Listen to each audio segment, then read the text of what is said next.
Isa mapagpalang araw po sa inyong mga kapatid. Ako po muli si Sister Ashanti Guerrero. And our gospel is according to Mark 5 verse 21 to 43. Bawal ang sumuko. Kapatid, kapag walang-wala na tayo o kapag tayo ay darating na sa punto na susuko na, kanino ba dapat tayo lumalapit? Wala lamang iba kundi sa Diyos. Sa Diyos lamang tayo makakaasa, sa Diyos lamang tayo makakamit ng tinatamasa natin o inaasam natin sa buhay na ito.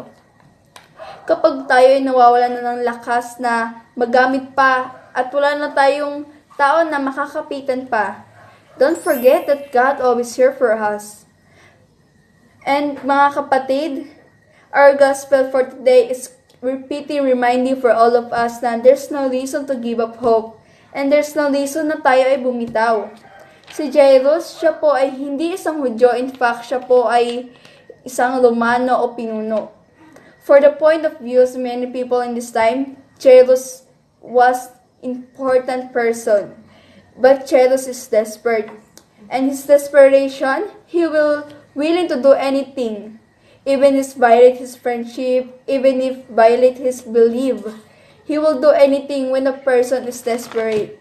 Pero lumapit siya kay Kristo sapagkat ang kanyang anak ay mamamatay na. Nandoon din ang isang babae sa mahabang panahon ay dinudugo. Pero tinatanggihan siya ng mga doktor. Kapatid, huwag tayong susuko. The Lord is just waiting for us.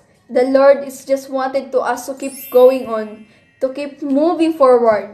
Kasi walang mangyayari kung susuko tayo, di ba?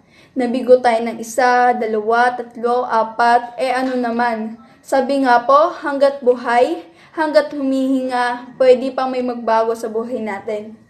My dear friends, tell it to yourself, today you will keep on believing, today you will keep on moving, and today you will keep hoping, and today you will keep having your faith. Sapagkat may Diyos sa buhay natin, huwag mong alisin ang Diyos. Hanggat tayo ay nananatiling buhay, dapat din tayong manatili sa Kanya. Ito lamang po ang aking isi-share para sa araw na ito.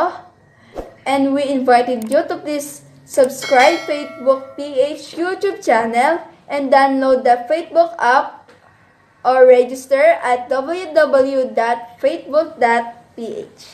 Salamat!